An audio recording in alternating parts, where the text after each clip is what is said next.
Nazareno, sinasamba ka namin, pinipintuho ka namin. Aral mo ang aming buhay at kaligtasan, Nuestro Padre Jesus Nazareno, iligtas mo kami sa kamatayan. Ang krus mong pinamatayan ay sagisag ng aming kaligtasan. Nuestro Padre Jesus Nazareno, dinarangal ka namin. Nuestro Padre Jesus Nazareno, inulwalhati ka namin. Nuestro Padre Jesus Nazareno, inarangal ka namin. Nuestro Padre Jesus Nazareno, inulwalhati ka namin. Sa piging sariwain, magliligtas niya sa atin. Sa piging sariwain, magliligtas niya sa atin. Sa ngalan ng Ama at ng Anak at ng Espiritu Santo. Amen. Sumainyo ang Panginoon. At sumairin. Mga kapatid, aminin natin ang ating mga kasalanan upang tayo maging marapat gumanap sa banal na pagdiriwang. Panginoong Hesus, Ikaw ang makapangyarihang Diyos at Prinsipe ng kapayapaan. Panginoon, kaawaan mo kami. Panginoon, kawaan mo kami. Panginoong Hesus, Ikaw ang anak ng Diyos at anak ni Maria. Kristo, kaawaan mo kami. Kristo, kawaan mo kami. Panginoong Hesus, Ikaw ang salitang nagkatawang tao at kadakilaan ng Ama. Panginoon, kaawaan mo kami. Panginoon, kawaan mo kami. Kaawaan tayo ng makapangyarihang Diyos, patawarin tayo sa ating mga kasalanan at patnubayan tayo sa buhay na walang hanggan. Amen. Manalangin tayo. Ama naming makapangyarihan, mag-umapaw nawa sa amin ng iyong Espiritu upang ang aming puso ay matikib ng pag-ibig mo na sanhi ng pananaig ng martir na si San Vicente noong ang katawan niya ipinagpasakitan ng mga umuusig. Iniluluhog namin ito sa pamamagitan ni Jesucristo kasama ng Espiritu Santo magpasawalang hanggan. Amen. Pagbasa mula sa unang aklat ni Samuel. Noong mga araw na iyon, matapos mapatay ni David si Goliath, nagbalik si Haring Saul at ang kanyang mga tauhan. Sa bawat bayang madaanan nila, sinasalubong sila ng mga kababaihan na umaawit at sumasayaw sa saliw ng mga pandereta at alpa. Ganito ang kanilang awit. Libo-libo ang pinatay ni Saul, ang kay David naman ay 10,000. Nagalit si Saul at naisaloob niya. Kung sinasabi nilang 10,000 ang pinatay ni David, at ako'y libo-libo lang, kulang na lamang ay siya ang kilalanin nilang hari. At mula noon, naging mainit na ang mata niya kay David. Minsan, nasabi ni Saul kay Jonathan at sa kanyang mga tauhan ang balak niyang pagpatay kay David. Mahal ni Jonathan si David, kaya sinabi niya rito ang balak ng kanyang ama. Ang sabi niya, binabalak kang patayin ng aking ama. Bukas ng umaga, magtago ka sa isang lugar, yayayain ko naman ang aking ama sa may pinagtataguan mo at kakausapin ko tungkol sa iyo. Pagkatapos naming mag-usap, sasabihin ko agad sa iyo ang anumang sasabihin niya. Kinausap nga ni Jonathan ang kanyang ama tungkol kay David. Ama, bakit ibig ninyong patayin si David? Gayong wala namang ginagawang masama sa inyo. Hindi ba't pinakikinabangan ninyo siyang mabuti? Ipinain niya ang kanyang buhay nang harapin niya si Goliath at niloob naman ng Panginoon na magtagumpay siya para sa Israel. Alam ninyo ito at inyo pang ipinagdiwang. Bakit ninyo siya papatayin, gayong wala siyang kasalanan? Dahil dito, nagbago ang isip ni Saul. Sinabi niya, naririnig ng Panginoon, hindi ko na siya papatayin. Ang sagot na ito ng hari ay sinabi naman ni Jonathan kay David. Isinama pa siya ni Jonathan sa hari at tulad ng dati, pinaglingkuran niya ito. Ang salita ng Diyos. Salamat sa Diyos. May tiwala ako sa Diyos, hindi ako matatakot. May tiwala ako sa Diyos, hindi ako matatakot.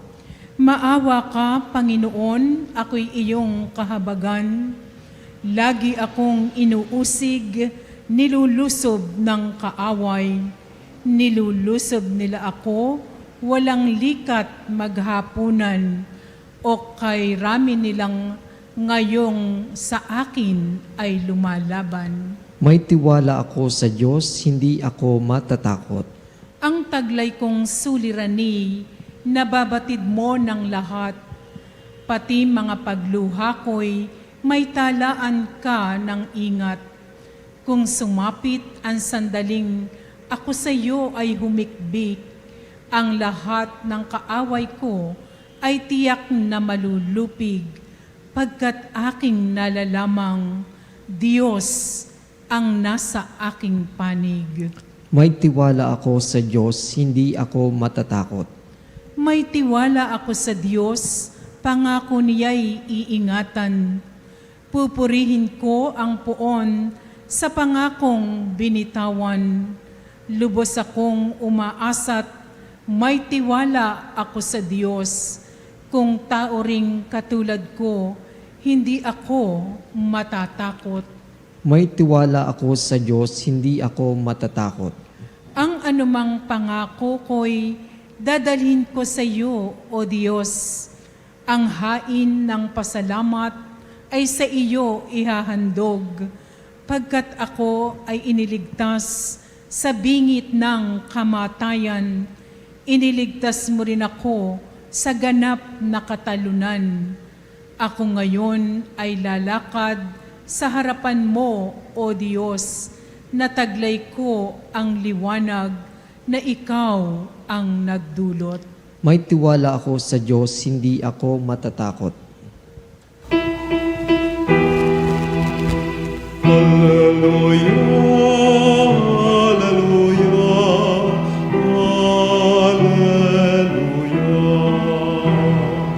hallelujah.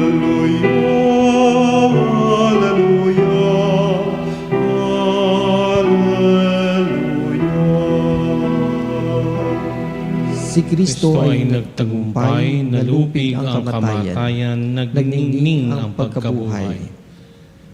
Sumainyo ang Panginoon. at sumairin. Ang mabuting balita ng Panginoon ayon kay San Marcos. Papuri sa iyo, Panginoon. Noong panong iyon, umalis si Jesus sa kanyang mga lagad at nagpunta sa dabi ng lawa.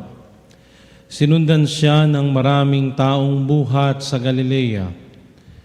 Nagdatingan din naman ang napakaraming tao mula sa Judea, sa Jerusalem, sa Idumea, sa ibayo ng Hordan at sa palibot ng Tiro at Sidon. Nang mabalitaan nila ang lahat ng ginawa ni Jesus, nagpahanda si Jesus sa kanyang mga alagad ng isang bangkang magagamit niya upang hindi siya maipit ng mga taong dumaragsa. Marami na siyang pinagaling kaya't pinagdumugan siya ng lahat ng may sakit upang mahipo man lamang nila. Bawat inaalihan ng masamang espiritu na makakita sa kanya ay nagpapatira pa sa harapan niya at sumisigaw, "Ikaw ang anak ng Diyos." At maigpit silang pinagbawalan ni Jesus. Ayaw niyang ipasabi kung sino siya. Ang mabuting balita ng Panginoon. Pinupuri ka namin, Panginoong Hesukristo. Magandang gabi po sa inyong lahat. Ito ay yung pagpapatuloy ng ministeryo ng pagpapagaling ng Panginoong Hesus sa mga taong may sakit at inaalihan ng masamang espiritu. At sa tagpo ng ating mabuting balita ayon kay San Marcos, sa bandang dulo'y narinig natin na sinabi na yung mga masasamang espiritu na umaalihan o doon sumasanib sa isang tao, pag nakita si Jesus, sila ay nagpapatira pa at kanilang sinasabi, "Ikaw ang anak ng Diyos."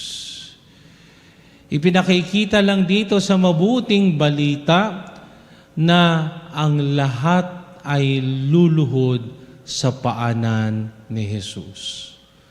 Walang mas mataas kay Jesus sapagkat siya ang isinugo ng Ama dito sa lupa upang nang sa ganon tayo ay lumaya sa pagkaalipin ng demonyo. Siya ay napadala dito ng Diyos Ama, hindi lang para tayo iligtas, hindi lang tayo para pagalingin, kundi ipadama sa akin at sa ating lahat na naririto ang mapagpalayang pagmamahal ng Diyos. Napakaganda sapagkat dito'y ako at tayo'y pinapaalalahanan na sa pagitan ni Jesus, lahat ay gagaling. Sa pangalan ni Jesus, lahat ng masasamang espiritu ay aalis sa taong sinasaniban nito sapagkat si Jesus ang dakilang manggagamot at siya ang tagapagpalayas ng mga masasamang espiritu. Sa ating unang pagbasa ay napakinggan natin kung paano gumalaw ang masamang espiritu. Bakit? Ay di ba kahapon ay narinig natin sinong nakapatay kay Goliath? Si David. At dahil napatay ni David si Goliath, ang mga tao'y nagbunyi. At ano ang kanilang sinasabi? Si Saul, libo-libo ang pinatay. Si David, 10,000 ang napatay. Mas madami kay David. Ay ganun ng mga tao kasi pag inagkwento ay may dagdag na, ay isa-isa man lang yung kanya napatay at si lang naman yun ay si Goliath. Pero tinan ninyo, tinan nyo ito. Kinagat niya ni Saul. Tamo. Anong sabi ni Saul? Para bagang siya na ang hari ng Israel. Pero kung titingnan natin yung kwento ng mga nakakaraang araw, nawala na kay Saul ang espiritu ng Panginoon. Kaya, sino nang hari? Si David na, kasi siya ay, siya'y binuhusan ng langis. Subalit dahil si David ay marunong gumalang sa hari na nakaupo at buhay pa noon, siya'y naglingkod dito. At maganda nito sapagkat itong si David ay may magandang pakikipag-ugnayan sa anak ni Saul na si Jonathan. At dito'y napagtanalaman ni Jonathan na ang kanyang amang si Haring Saul ay may masamang balak kay David. Kaya bilang isang kaibigang tunay, gumawa siya ng paraan upang hindi mapahamak ang kanyang pinakamatalik at pinakamamahal na kaibigan. Anong sabi ni Jonathan? Magtago ka muna. Ako na munang kakausap sa aking ama. Tingnan ninyo ang ginagawa ng masamang espiritu, tamang ginagawa ng demonyo. No? Kung saan tayo pinakamahirap, dun tayo talaga ipagdidiinan. Bakit? Sapagkat si Haring Saul ayaw bumitaw sa kanyang pwesto. No? Hindi niya matanggap na merong isang taong mas magaling sa kanya. No? Pero tandaan natin, may ginawa siyang mali at hindi siya humingi ng tawad sa Diyos, kaya tinanggal sa kanya ang Espiritu ng Panginoon. No? Subalit tinan ninyo, hindi nagpabaya ang Diyos. Bakit? Sapagkat tinulungan ng Diyos si Haring David sa katauhan ni Jonathan para hindi siya mapatay ng hari. No? Anong sabi ni Jonathan sa kanyang ama? Ano bang ginawa ni David sa iyo? Diba? Siya'y naglingkod sa iyo. Inilagay niya ang buhay niya sa harap ng isang higanting Pilisteo. Ngayon, gusto mong patayin siya? At sa anong dahilan? Di ba?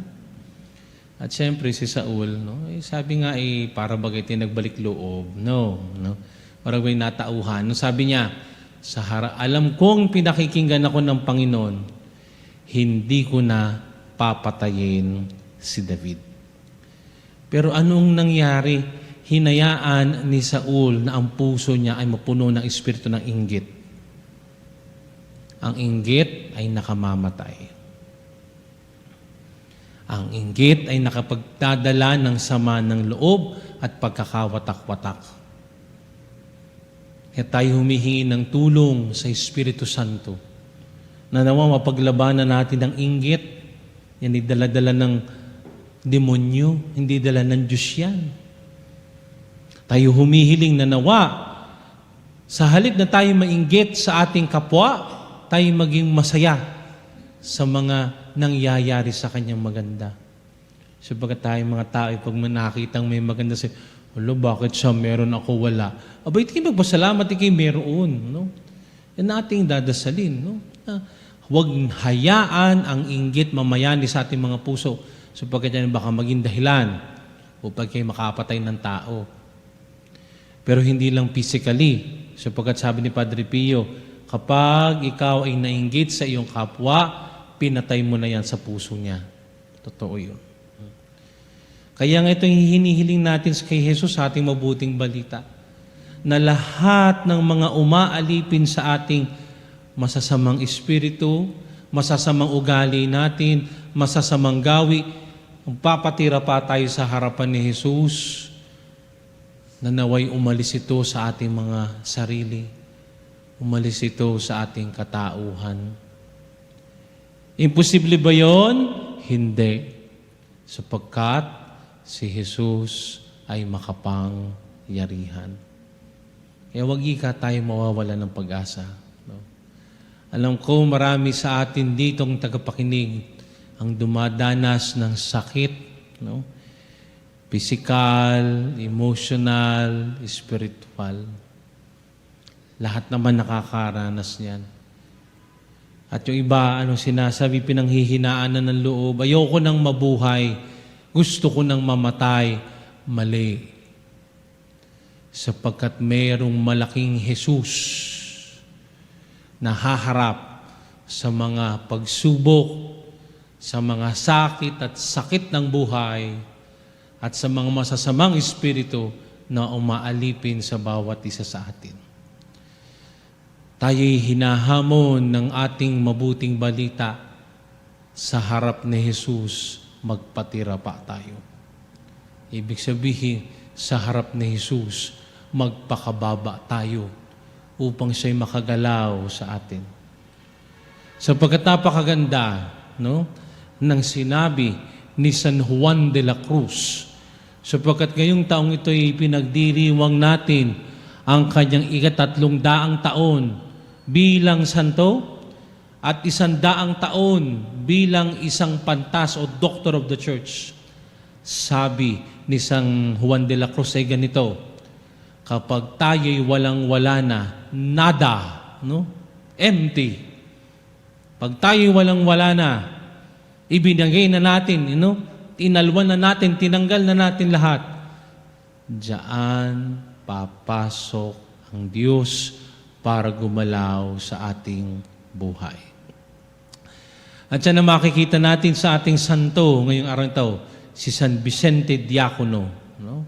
Siya ang proto-martir ng bansang Espanya. No? Pag sinabing proto-martir, unang martir, no, ng Espanya, no? Sa may particularly sa simbahan ng Saragossa, no? At ito'y at around 307 nung siya ay ginawang martir.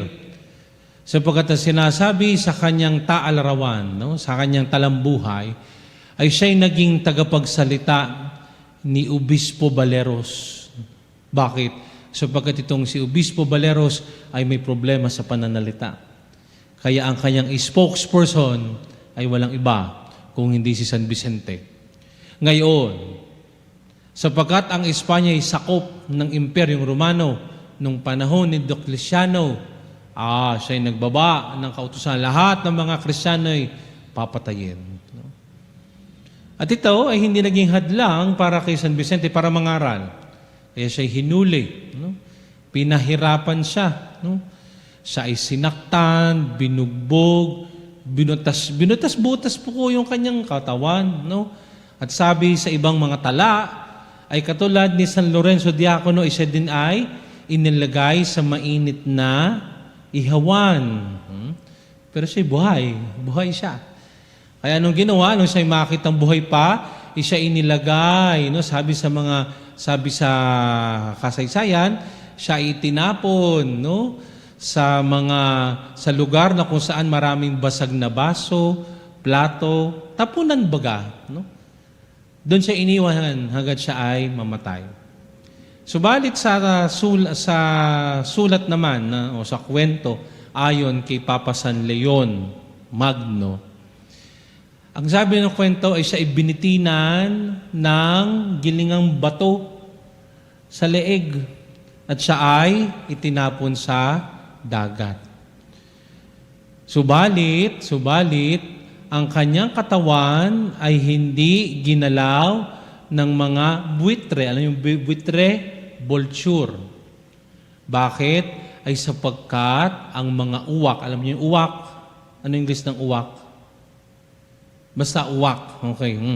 Yung kulay itim na ibon, binantayan ang katawan ni San Lorenzo. No? Kaya nga, kapag makikita nyo sa seal, no? Coat of arms, no? Kapag minakita silang barko na mayroong itim na uwak, yun ang ginamit para matransfer ang mga labi ni San Vicente Diacono.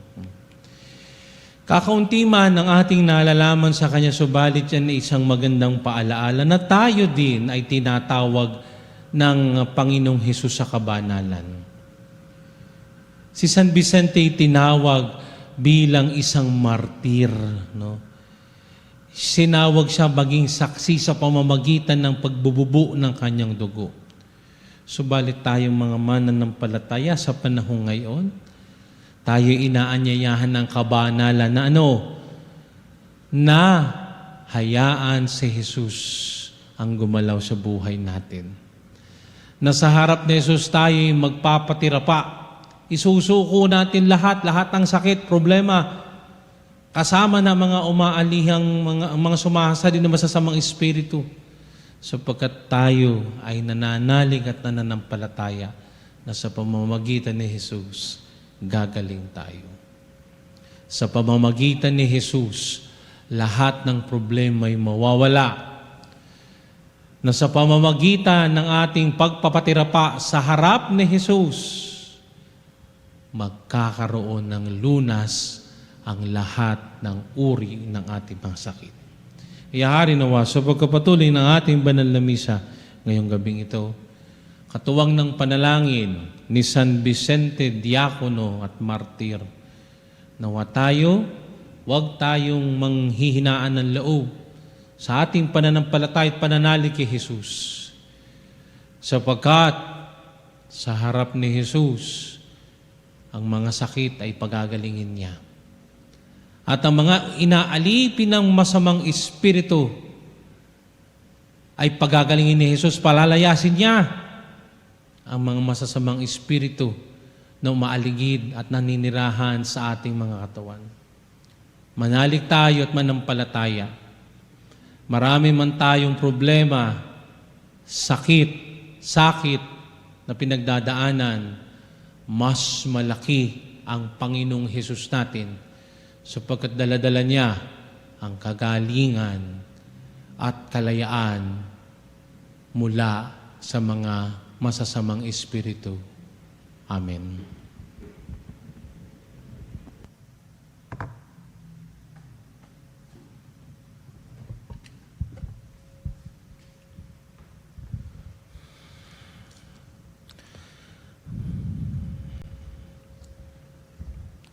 Ipinadala ng Ama ang kanyang anak upang pagalingin tayo. Manalig tayo na hihilumin niya ang ating buong pagkatao, katawan at kaluluwa. Manalangin tayo sa kanya sa pamamagitan ng kanyang anak. Panginoon, dinggin mo ang aming panalangin. Panginoon, dinggin mo ang aming panalangin. Ang ating simbahan, ang bayan ng Diyos, naway maging dakilang ilaw na nagliliwanag sa kadiliman ng ating mundo. Manalangin tayo sa Panginoon. Panginoon, dinggin mo ang aming panalangin. Ang mga pinuno ng daigdig, naway magbigay ng sinag ng pag-asa sa buhay ng mga naghihikahos at nangangailangan.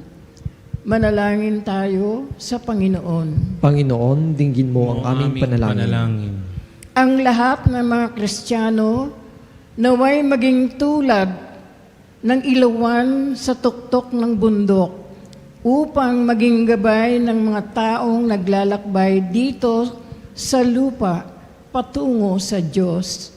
Manalangin tayo sa Panginoon. Panginoon, dinggin mo ang aming panalangin. Ang mga may sakit, mga matatanda at mga napapabayaan, naway hindi mawala ng pag-asa sa pamamagitan ng liwanag na ipinakikita, nag-aaruga sa Kanya.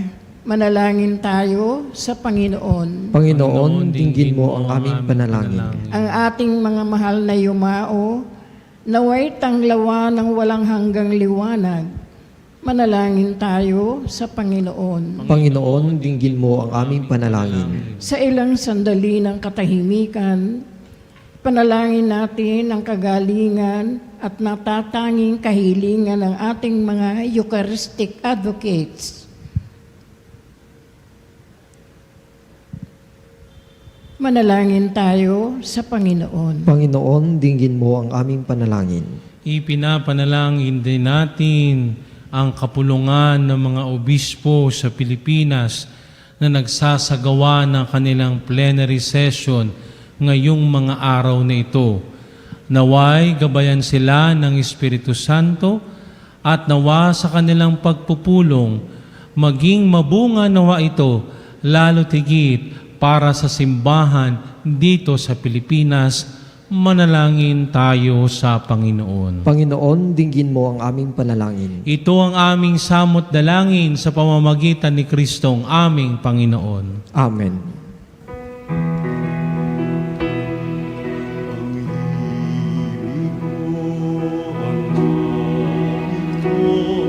Lahat ng ito'y nagulat sa iyo. Hinihirahan ko sa'yo, buong puso kong inaalay sa'yo. O Diyos,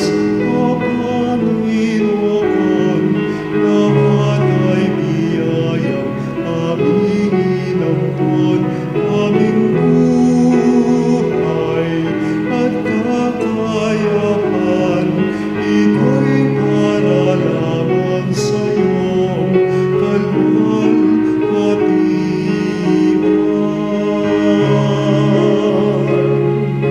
Ito'y para lamang sa'yo, kalwalhatian. Manalangin kayo mga kapatid upang ang paghahain natin ay kalugdan ng Diyos Amang makapangyarihan. Tanggapin nawa ng Panginoon ito paghahain sa iyong mga kamay, sa kapurihan niya at karangalan sa ating kapakinabangan at sa buong sambayanan niyang banal. Ama naming lumikha, pakabanalin mo at basbasan ng mga alay na nakahanda upang paalabin ito ang aming diwa sa ningas ng pag-ibig mo na nagdulot ng tagumpay sa pagpapakasakit ni San Vicente. Sa pamamagitan ni Hesukristo kasama ng Espiritu Santo, magpasawalang hanggan. Amen. Sumainyo ang Panginoon. At sumairi, Itaas sa Diyos ang inyong puso at diwa. itinas na namin sa Panginoon. Pasalamatan natin ang Panginoong ating Diyos. Marapat na siya ay pasalamatan. Ama naming makapangyarihan, tunay ngang marapat na ikaw ay aming pasalamatan.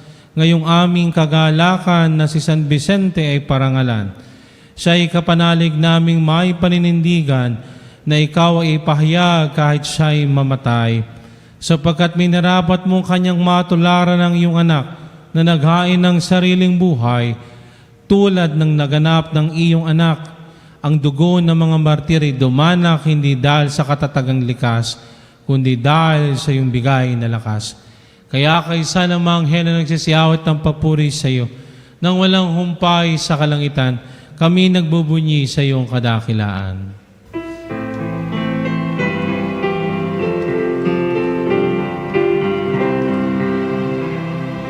Santo, Santo, Santo, Panginoong Diyos ng mga hukbo, napupuno ang langit at lupa ng kadakilaan.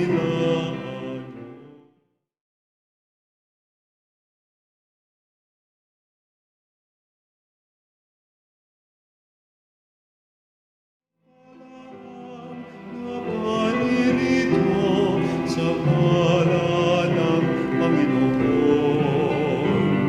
Hosana, Hosana sa kaitaasan. Ama naming banal, ikaw ang bukal ng tanang kabanalan, kaya't sa pamamagitan ng Espiritu, gawin mong banal ang mga kaloob na ito upang para sa amin maging katawan at dugo ng aming Panginoong Hesukristo.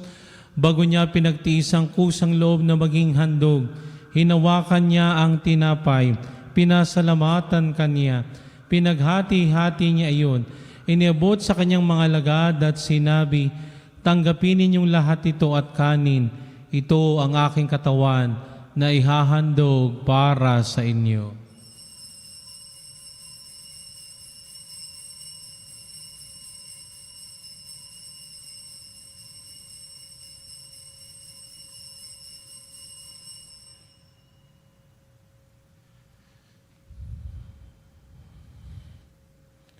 Ngayon din naman, nung matapos ang hapunan, hinawakan niyang kalis, muli kanyang pinasalamatan.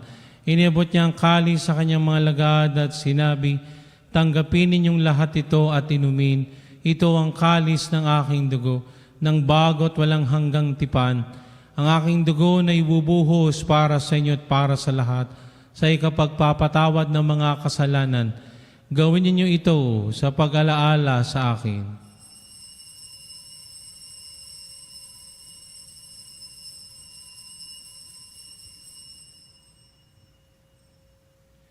Ipagmunyi natin ang misteryo ng pananampalataya.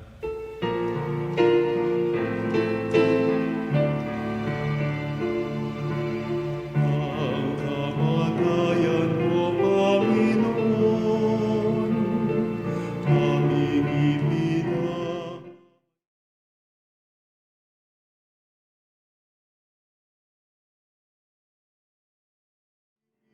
Diriwang hanggang sa iyong pagbabalik.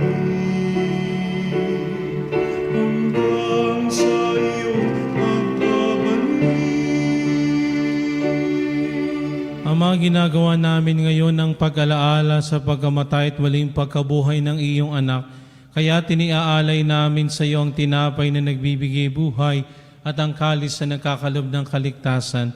Kami nagpapasalamat dahil kami iyong minarapat na tumayo sa harap mo para maglingkod sa iyo. Isinasamo namin kaming magsasalo-salo sa katawan at dugo ni Kristo ay mabuklod sa pagkakaisa sa pamamagitan ng Espiritu Santo. Amalingapin mo ang iyong simbahang laganap sa buong daigdig. Puspusin mo kami sa pag-ibig kaysa ni Leon na aming Papa at ni Elias na aming obispo at ng Tanang Kaparian. Alalahanin mo rin ang mga kapatid naming nahimlay na may pag-aasang sila'y muling mabubuhay, gayon din ang lahat ng mga pumanaw. Kaawaan mo sila at patuloyin sa iyong kaliwanagan. Kaawaan at pagkitapatin kaming lahat na makasalo sa iyong buhay na walang wakas. Kaisa ng mahal na Birheng Maria na Ina ng Diyos, ang kanyang kabiyak na pusong si San Jose, kaisa ng mga apostol at ang lahat ng mga banal na namuhay dito sa daigdig ng kalugod-lugod sa iyo, may pagdiwang nawa namin ang pagpupuri sa ikararangal mo sa pamamagitan ng anak naming Panginoong Heso Kristo. Sa pamamagitan ni Kristo kasama niya at sa Kanya, ang lahat ng parangal at papuri sa iyo, Diyos amang makapangyarihan kasama ng Espiritu Santo, magpasawalang hanggan.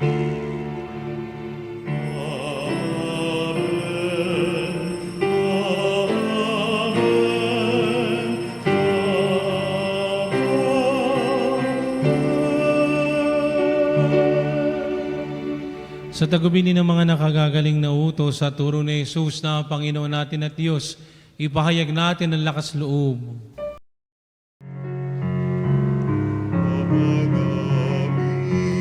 sumasalangit ka, sambahin ang ngalan mo, mapasa amin ang kaharian mo, sundin ang loob mo, dito sa lupa, para lang sa langit.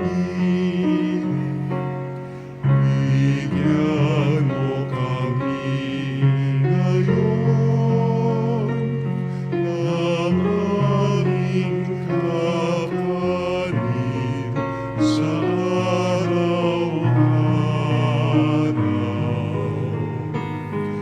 At patawarin mo kami sa aming mga kasalanan, para ng pagpapatawad namin sa nagkakasala sa amin. At huwag mo kami ipahintulot sa tukso, at iadya mo kami sa lahat ng masama. Hinihiling namin kami adya sa lahat ng masama, pagkaluban ng kapayapaan araw-araw, iligtas sa kasalanan at ilayo sa lahat ng kapahamakan, samantalang aming pinananabikan ng dakilang araw ng pagpapahayag ng tagapagligtas naming si Heso Kristo. Sapagkat iyo ang kaharian, kapangyarihan at ang kapurihan magpakailanman. Amen. Panginoong Heso Kristo, sinabi mo sa iyong mga apostol, kapayapaan ang iniiwan ko sa inyo, ang aking kapayapaan ang ibinibigay ko sa inyo. Tunghay mong aming pananampalataya at wag ang aming pagkakasala. Pagkaluban mo kami ng kapayapaan at pagkakaisa ayon sa iyong kalooban, kasama ng Espiritu Santo magpasawalang hanggan. Amen. Ang kapayapaan ng Panginoon ay laging sumainyo. At sumairin. Magbigayan tayo ng kapayapaan sa isa't isa. Kapayapaan po sa bawat isa.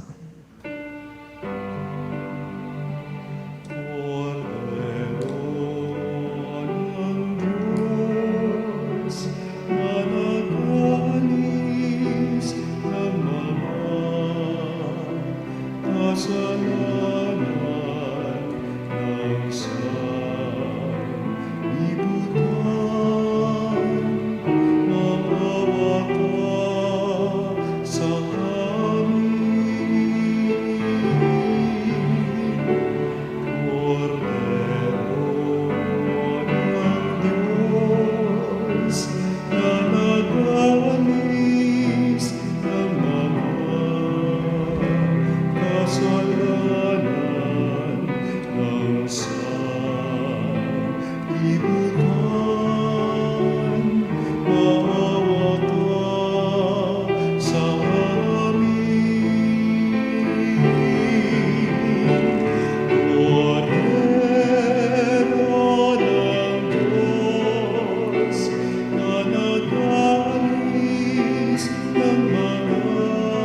kordero ng Diyos, ito ang nag-aalis sa mga kasalanan ng sanlibutan.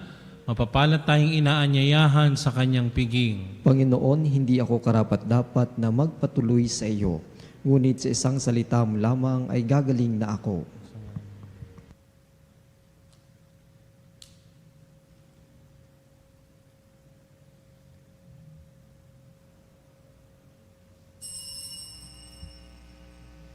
Mga kapanalig, ating dasalin ang komunyong espiritual. O Jesus, nananalig ako sa pananahan mo sa kabanal-banalang sakramento. Minamahal kita higit sa lahat at hangad ka ng aking kaluluwa. Hindi ko man matatanggap ngayon ang iyong katawan at dugo, inaasahan ko na patuloy kang mamumuhay sa aking puso. Naniniwala ako na narito ka at kaisa ka ng aking buong pagkatao. Huwag mong ipahintulot na mawalay ako sa iyo. Amen. Panalangin sa karangalan ng Nuestro Padre Jesus Nazareno. O Jesus Nazareno, katamis-tamisan naming manunubos, sa harap mo ngayon naririto kami't nangangayupapa at nagsisisi ng taos-puso sa aming pagiging walang turing sa iyo at paglimot sa di mabilang na mga biyaya mo, lalong-lalo na yaong mahalagang biyaya ng pagtutubos. Dinaramdam namin at pinagsisisihang labis, Panginoon ko, ang pagkakasala namin sa iyo. Ikinalulungkot namin ang pagiging dahilan ng pagpapasan mo ng krus na iyan sa gitna ng mga hirap at kapaitan, hanggang sa inihandog mo ang iyong buhay sa bundok ng Kalbaryo, sa pagkaibig mo lamang na matubos kami at ang sangkatauhan mula sa sala.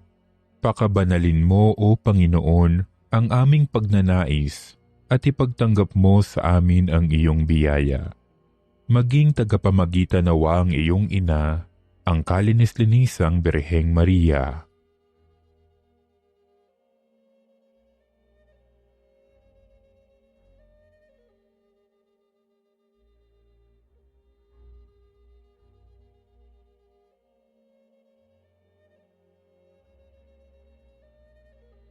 Ama naming makapangyarihan, niloob mong akuin ang iyong anak, ang krus at kamatayan, upang ang sangkatauhan ay matubos at mabuhay. Ang pag-ako namin sa krus at kamatayan dito sa lupa, ayon sa diwa ng pagsunod sa iyong loob, na ginanap ng iyong anak, ay magpagindapat nawa naming kamtin ang lubos na katubusan at pagkabuhay sa iyong piling, sa pamamagitan ni Hesukristo, kasama ng Espiritu Santo, magpasawalang hanggan. Amen. Nuestro Padre Jesus Nazareno, Panginoon namin at Diyos, kaawaan mo kami.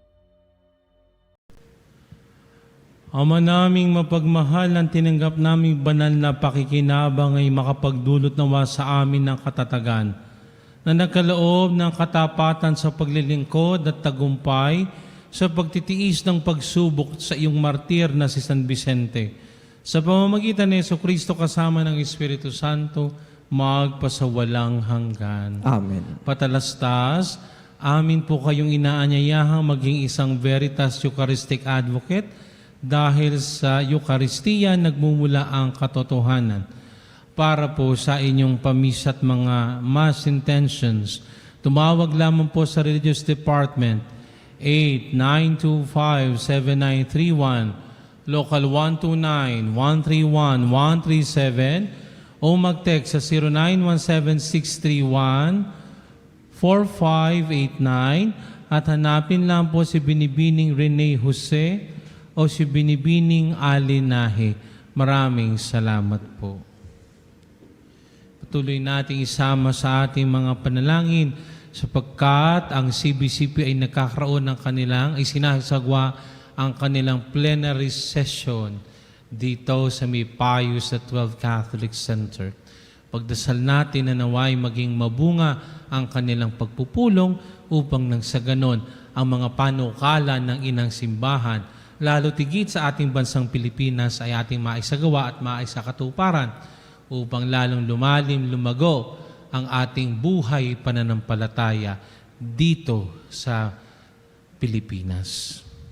Sumainyong Panginoon, At sumairin. pagpalain kayo ng makapangyarihang Diyos, Ama at Anak at Espiritu Santo. Amen. Taglay niyo sa inyong pag-alis ang pag-ibig at kapayapaan ni Kristo. Salamat sa Diyos.